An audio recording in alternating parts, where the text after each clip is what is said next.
నమస్కారం. వైకానస భక్తి ఛానల్‌కు స్వాగతం. ఫిబ్రవరి 28వ తేదీ బుధవారం, శ్రీ శోభకృత్నామ సంవత్సరం, మాఘమాసం, శిశిర ఋతువు, ఉత్తరాయణం. సూర్యోదయం 6:24, సూర్యాస్తమయం 6:01. ఈరోజు తిథి చవితి, రాత్రి 1:05 వరకు. తదుపరి పంచమి. ఈరోజు నక్షత్రం చిత్తా నక్షత్రం పూర్తిగా ఉన్నది. దుర్ముహూర్తం ఉదయం 11:49 నుండి 12:35 వరకు. వర్త్యం మధ్యాహ్నం 2:04 నుండి 3:49 వరకు.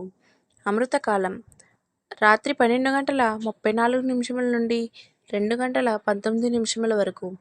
నేటి మంచి మాట: కష్టపడుతూ పైకి ఎదిగే వారికి విలువలతో కూడిన సంస్కారం ఉంటుంది.